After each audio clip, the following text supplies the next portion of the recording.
নমস্কার। যুক্তি তর্ক সঙ্গে অর্কয়ে আপনাদের স্বাগত। আপনাদের সঙ্গে আমি অর্কপ্রভ সরকার। রিজওয়ানুর কাণ্ডের পর সম্ভবত 28 দিন পরে কলকাতার তৎকালীন পুলিশ কমিশনার প্রসূন মুখোপাধ্যায় পদত্যাগ করেছিলেন। প্রাক্তন মুখ্যমন্ত্রী বুদ্ধদেব ভট্টাচার্যর অত্যন্ত ঘনিষ্ঠ অফিসার ছিলেন প্রসূনবাবু। প্রসূনবাবুকে সরাতে বুদ্ধবাবু চাননি, কিন্তু জনমত এমন পর্যায়ে পৌঁছয় শেষ পর্যন্ত তিনি বাধ্য হন প্রসূন মুখোপাধ্যায়কে পদ থেকে সরিয়ে দিতে। কলকাতার পুলিশ কমিশনার বিনীত গোয়েলের ভাগ্যে কি আছে সেটা আপনারা জানবেন, কিন্তু আর্জিকর কাণ্ডের পর যে মৌলিক প্রশ্নগুলো আমাদের তাড়া করে ফিরছে, আমার মনে হয় সেই প্রশ্নগুলোর সঙ্গে আপনারা মোটের উপর সহমত হবেন। ধরুন, তৃণমূল সরকার ক্ষমতায় আসার পর 13 বছর হতে চলল, 13 বছর পেরিয়ে গেছে তারা ক্ষমতায় আছে। তারা ক্ষমতায় আসার কিছুদিনের মধ্যেই পার্ক স্ট্রিট হয়েছিল, তারপর কামদুনি ঘটল, তারপরে কাটোয়া, তারপরে হাঁসখালি, আর তারপরে কালিয়াগঞ্জ এবং এরপরে আরজিকর। পার্ক স্ট্রিটের পরে মুখ্যমন্ত্রী কি বলেছিলেন? সাজানো ঘটনা। কাটোয়ার পরে মুখ্যমন্ত্রী কি বলেছিলেন? নির্যাতিতার স্বামী তো সিপিএম করে, কিন্তু নির্যাতিতার স্বামী ঘটনার অনেকদিন আগে মারা গিয়েছিল। আর একটা ঘটনায় মুখ্যমন্ত্রী বললেন ভাব ভালোবাসার বিষয়। তাহলে সাজানো ঘটনা, ভাব ভালোবাসার বিষয় থেকে আর্জিকর, পার্ক স্ট্রিটে সাজানো ঘটনা, তারপরে ফাঁসি চাই, তারপরে অভিষেকের এনকাউন্টারের নিদান। আর এবারই মুখ্যমন্ত্রী একবার বলেছিলেন ঠিক আছে সিবিআই হলে হবে, আমার তো কোনো আপত্তি নেই। তারপর সময় বেড়ে দিয়েছিলেন 1 সপ্তাহ, ওর মধ্যে না করতে পারলে সিবিআই কে দিয়ে দেব।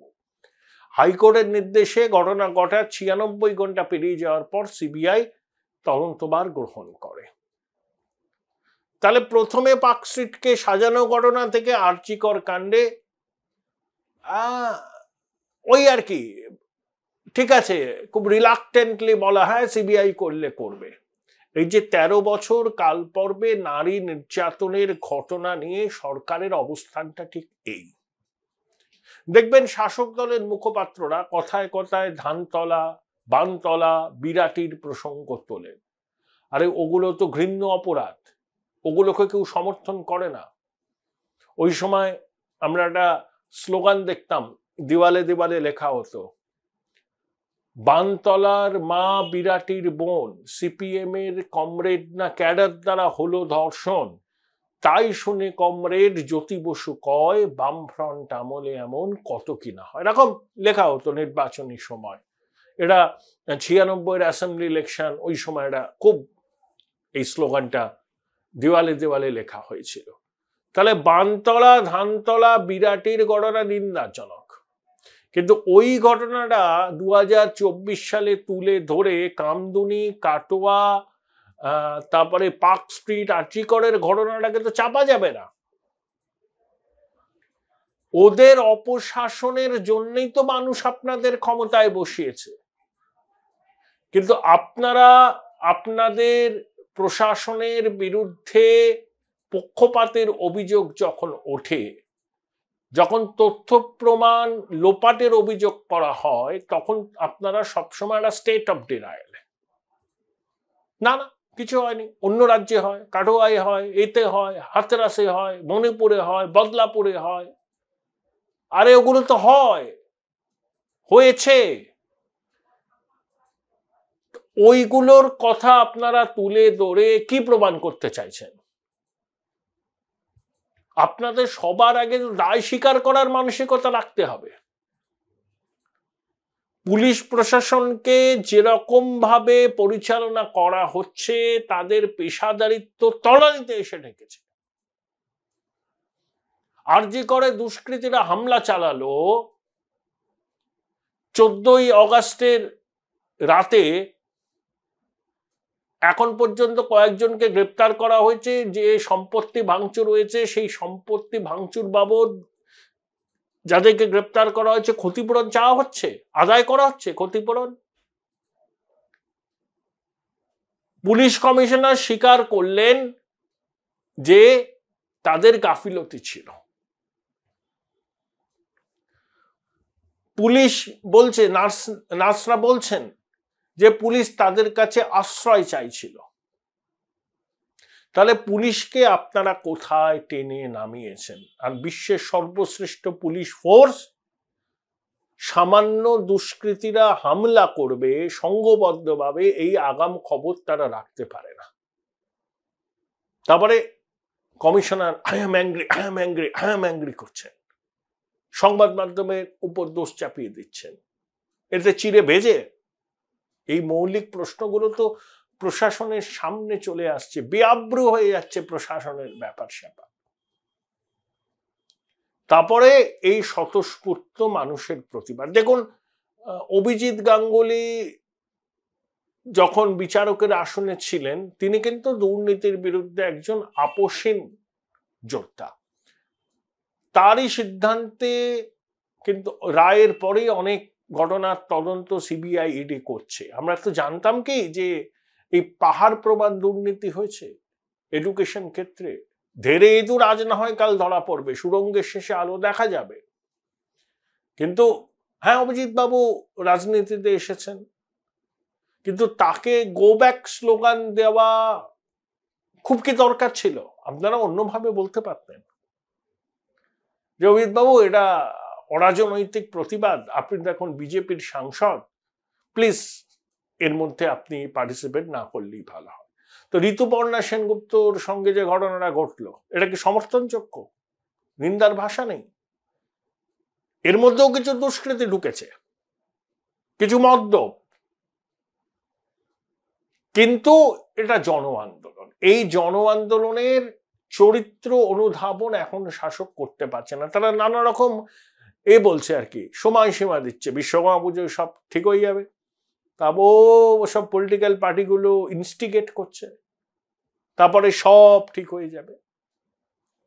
তাই আপাতত শিক্ষক দিবসের অনুষ্ঠান বাতিল হয়েছে, একাদশ দ্বাদশ শ্রেণীর ছাত্রছাত্রীদের ট্যাব দেওয়ার প্রোগ্রাম বাতিল হয়েছে, 1300 কোটি টাকা ইয়ারমার্ক করা ছিল, সেই টাকা হোল্ড করতে বলা হয়েছে। দুর্গাপুজোর ক্লাবের অনুদান 85,000 টাকা, সে বাবদও 343 কোটি টাকা ট্রেজারিতে আছে। সব ঠিক থাকলে মহালয়ার পর থেকে ডিসবার্স করা শুরু হবে। এই আবহে 9 সেপ্টেম্বর নবান্নের সভাঘরে মুখ্যমন্ত্রী বৈঠক ডেকেছেন। এজেন্ডা কি জানা যায়নি। স্পেশাল সেক্রেটারি, তার উপরে থেকে শুরু করে মন্ত্রী, আমলা, প্রিন্সিপাল সেক্রেটারি, ডিজি, সিপি, সব মন্ত্রীকে থাকতে হবে। স্টক টেকিং হবে। This may be treated as very urgent, এই বিজ্ঞপ্তিতে বলা হয়েছে, কিন্তু এজেন্ডা নেই। আবার 9 সেপ্টেম্বর সুপ্রিম কোর্টের শুনানি, সেদিনকেই নবান্নে এই স্টক টেকিং। আসলে দিশাহারাটা বয়ে যাচ্ছে কিভাবে? যে রাত দখলের অভিযানে যারা সামিল হতে গিয়েছিলেন, অনেককে হুমকি দেওয়া হচ্ছে। মাননীয়া ফোঁস করার কথা বললেন 28শে অগাস্ট ছাত্র পরিষদের প্রতিষ্ঠা দিবসের সভা থেকে। তার এই নিদানসুন উদয়ন গো, অরূপ চক্রবর্তী আর কিছু কুচো নেতা ফোঁস করতে শুরু করলেন। তবে মাননীয়া আবার তার অবস্থান ব্যাখ্যা করলেন, পরের দিন বলে না, আমি এসব বলতে চাইনি। কিন্তু শব্দ তো ব্রহ্ম, একবার বেরিয়ে গেছে। আর উদয়ন গো, অরূপ চক্রবর্তী বলেছেন যে সরকারের শীর্ষ মহল যখন বলছে ফোঁস করতে, তাহলে আমিও তাদের গুড বুকে থাকতে একটু ফোঁস করি। অরূপ চক্রবর্তী প্রথমবার সাংসদ হয়েছেন, উত্তেজনা ধরে রাখতে পারছেন না। 100 জনকে বিমানের টিকিট কেটে দিল্লিতে নিয়ে গেছিলেন তার শপথ গ্রহণ অনুষ্ঠানের সময়, ভেবেছিলেন সবাই বোধহয় ঢুকতে পারবে সংসদে। সে অরূপ চক্রবর্তীর বলবালা খুব বেড়েছে, এখন হুমকি দিচ্ছেন ধর্মঘটের চিকিৎসকদের। আরজিকর কাণ্ডের প্রেক্ষিতে প্রশাসনের একেবারে কি বলবো আর কি, যে কোনো সমন্বয় যে নেই সেটা পরিষ্কার হয়ে যাচ্ছে। যে যার মতো কুকথা স্রোত, অসত্য ভাষণ, মুখপাত্রদের মরিয়া হয়ে অতীতের ঘটনাকে টেনে এনে তাদের ডিসপেন্সেশনে যে ঘটনাগুলো ঘটেছে সেই ঘটনাগুলোকে লঘু করে দেখাবার চেষ্টা, আর সবসময় হচ্ছে একটা স্টেট অফ ডিনায়াল, অস্বীকার করা, কিচ্ছু হয়নি। তাহলে আরজিকর কাণ্ডের টেক অ্যাওয়ে এটা। দেখুন, বিরোধী দলগুলো তো রাজনীতি করবে, তারা অবশ্যই করবে। মমতা বন্দ্যোপাধ্যায় করেননি রিজওয়ান কাণ্ডে নন্দীগ্রামের সময়? নাগরিক সমাজের প্রতিবাদ ছিল, তৃণমূল তাদের মতো করে বিরোধিতা করেছিল, বাম জমানার মমতার দীর্ঘদিনের আপোষহীন সিপিএম বিরোধিতা, মানুষ পরিবর্তন চেয়েছিল, তাই মমতাকে সাপোর্ট করেছিল। তো এখানে নাগরিক সমাজ আন্দোলন করছে, ঠিক আছে। Join Indian Institute of Hotel Management now. Right choice, right decision. বিরোধী রাজনৈতিক দলগুলোকেও সরকার বিরোধী আন্দোলনকে তীব্র করতে হবে। শুধু একটাই কথা, নাগরিক সমাজের আন্দোলনকে তারা যেন অ্যাপ্রোপ্রিয়েট না করার চেষ্টা করে, নাগরিক সমাজের আন্দোলন চলতে দিন তাদের মতো করে। সেটাকে গ্রাস করার চেষ্টা করলে সরকারের সুবিধা হবে। আপনারা আপনাদের মতো সরকার বিরোধী আন্দোলন করুন, তীব্র থেকে তীব্রতর করাই তো বিরোধী দলের দায়িত্ব। সেই দায়িত্বটা আপনারা পালন করুন, আর নাগরিক সমাজকে তাদের মতো করে আন্দোলন করতে দিন। নাগরিক সমাজের আন্দোলনকে অ্যাপ্রোপ্রিয়েট করার চেষ্টা করলে ঐতিহাসিক ভুল হবে, কারণ বাংলা এখন একটা ক্রান্তিকালে এসে দাঁড়িয়েছে। এই আবহে 6টা বিধানসভার উপনির্বাচনের তারিখ কমিশন ঘোষণা করবে। আমার মনে হয় উৎসবের মরশুম শেষ হলেই উপনির্বাচনে ফলাফল নিয়ে প্রেডিক্ট করা মূর্খামি। কেন জানেন তো? অন্য রাজ্যে উপনির্বাচনের ফলাফল নিয়ে আপনি বলতে পারেন যে এখানে শক্ত লড়াই হবে, এখানে শাসক দল বেকায়দায়, কিন্তু পশ্চিমবঙ্গে আপনি কিচ্ছু বলতে পারবেন না, কারণ ওই রেজাল্টটা আগে থেকেই ডিসাইড হয়ে থাকে। এবং আরজিকরের ঘটনার পরে যখনই উপনির্বাচন হবে, শাসক দল রেকর্ড বোর্ডে জিতবার চেষ্টা করবে এবং জিতবে, কারণ তারা দেখাতে চাইবে যে আরজিকর ঘটনার প্রভাব কোথাও পড়েনি। তাহলে ভোটের নামে কি হবে আপনারা তখন বুঝতেই পারছেন। তাই উপনির্বাচনের ফলাফল শাসক দল দেখাতে চাইবে জনগণ তাদের সঙ্গে আছে, তারা মরিয়া হয়ে সমস্ত রকম পদ্ধতি অবলম্বন করে উপনির্বাচনে নিজেদের প্রার্থীদের জয় রেকর্ড মার্জিনে সুনিশ্চিত করার চেষ্টা করবে এবং সফলও হবে। এবং সেই জয়কে সামনে রেখে তারা বলবে যে আরজিকর কাণ্ডের অভিঘাত জনমানসে পড়েনি, মানুষ তৃণমূল সরকারের বিরুদ্ধে অসন্তোষ প্রকাশ করেননি, তাদের যে প্রতিবাদ ছিল নারী নিগ্রহের বিরুদ্ধে, এবং সরকার তো ফাঁসি চায় বলছে, তা সরকারের বিরুদ্ধে নয়। কিন্তু সেই উপনির্বাচন যদি প্রত্যেক মানুষ তাদের ভোটকে নিজের মতো দিতে পারে, তাহলে দেখবেন ফলাফল কি হয়। ওই 6টা কেন্দ্রের মধ্যে সবকটি কেন্দ্রে তৃণমূল কঠিন চ্যালেঞ্জের মুখে পড়বে যদি মানুষ তাদের গণতান্ত্রিক অধিকার প্রয়োগ করতে পারে। এখানে অন্য রাজ্যে তো উত্তরপ্রদেশের 10টা বিধানসভা কেন্দ্রের ভোট হবে উপনির্বাচনে, হরিয়ানায় ভোট হবে, জম্মু কাশ্মীরে ভোট হবে, দেখবেন কোনো ভোট নিয়ে ভোট লুটপুট এইসব অভিযোগ আসবে না। ওইসব অভিযোগ এখন অতীত, কিন্তু বাংলায় সেটা এখনো বর্তমান। ভোট হলেই আমাদের ভয় হয় যে মায়ের কোল না খালি হয়। তাহলে একদিকে চূড়ান্ত প্রশাসনিক ব্যর্থতা, সন্দীপ ঘোষের মতো কুলাঙ্গারকে পুরস্কৃত করার মরিয়া প্রচেষ্টা ধরা পড়ে গেছে। এত পীড়িত কেন সন্দীপ ঘোষের প্রতি, যে আরজি কর কলেজ থেকে ছেড়ে দিল, ইস্তফা দিল, তাকে 4 ঘন্টা বাদে ন্যাশনাল মেডিকেল কলেজে অধ্যক্ষ করতে হয়? কোন সুস্থ বুদ্ধির মানুষ এটা করতে পারে? কোন ব্যাখ্যা আছে প্রশাসনের কাছে? উত্তরবঙ্গ লবি কথা আমরা স্বাস্থ্যক্ষেত্রে শুনতাম, তারাই নিয়ন্ত্রক। এখন উত্তরবঙ্গ লবির কে কি পজিশনে আছে সব ক্লিয়ার হয়ে বেরিয়ে গেছে আমাদের সামনে, এবং তারাই যে স্বাস্থ্য মন্ত্রকটা চালায় এটা এখন মোটের উপর পরিষ্কার। সিবিআই এর পাশাপাশি ইডি তদন্ত করছে, এখানেও ইডি ঢুকবে, মানে স্বাস্থ্যক্ষেত্রে দুর্নীতির তদন্তে ইডি ঢুকলো। স্বাস্থ্যক্ষেত্রে মন্ত্রীকে মুখ্যমন্ত্রী, তিনি স্বাস্থ্যমন্ত্রী, পুলিশ মন্ত্রী, মুখ্যমন্ত্রী, কারণ স্বাস্থ্য পুলিশ এই দুটো দপ্তর প্রথম দিন থেকেই তিনি দায়িত্বে আছেন। তিনি তো দায় এড়াতে পারেন না, যতই বলেন যে আমি কিছু জানতাম না। ইন্ডিভিজুয়ালি করেছে কেউ, হতে পারে না, হতে পারে না। হয় আপনাকে জানানো হয়নি, সেটা আপনার যারা খবরাখবর দেয়, গোয়েন্দা দপ্তর আছে, তাদের ব্যর্থতা। তারা জানতে না পারলে সেটা তাদের চূড়ান্ত ব্যর্থতা। আর তারা জানার পরেও যদি আপনার দিক থেকে কোনো পদক্ষেপ না করা হয়, সেটাও কিন্তু আপনার ব্যর্থতা। আরজি করের দুর্নীতির ঘটনা তো আকাশ থেকে পড়েনি। আক্তার আলী তো অনেক দিন ধরে দৌড়ে দৌড়ে ঘুরছে এই দুর্নীতির বিষয়টা জানানোর জন্য, কেউ কর্ণপাত করেনি। তাহলে যে স্বচ্ছ প্রশাসনের দাবি আপনারা করেন, আরজি কর কাণ্ড চোখে আঙুল দিয়ে প্রমাণ করে দিল সেই দাবি সর্বৈব মিথ্যা।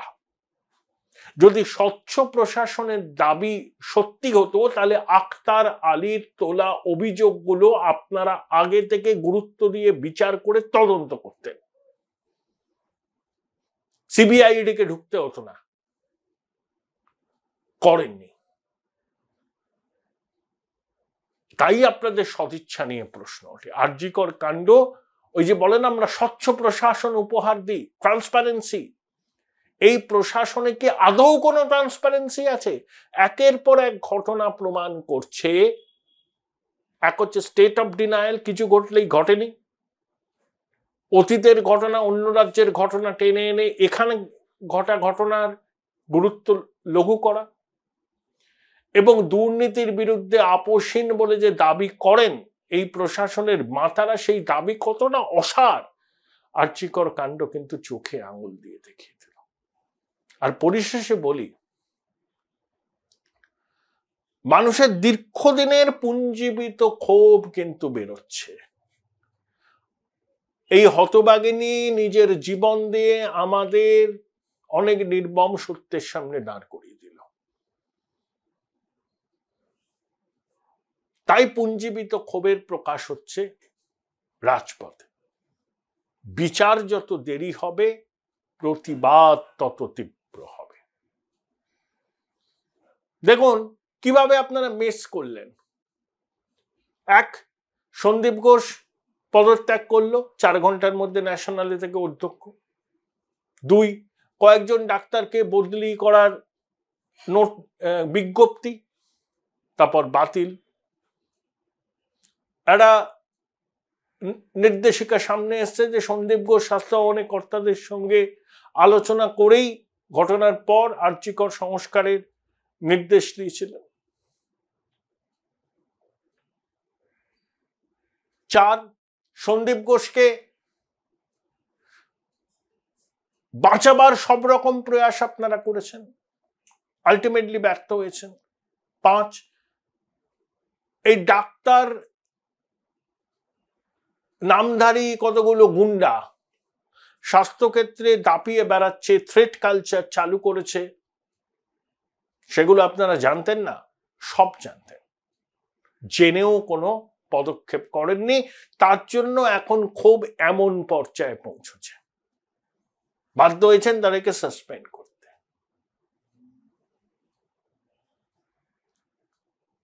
6, মাননীয়া বললেন 28 অগস্ট থেকে স্বাস্থ্যক্ষেত্রে মিরাকেল করে দিয়েছি।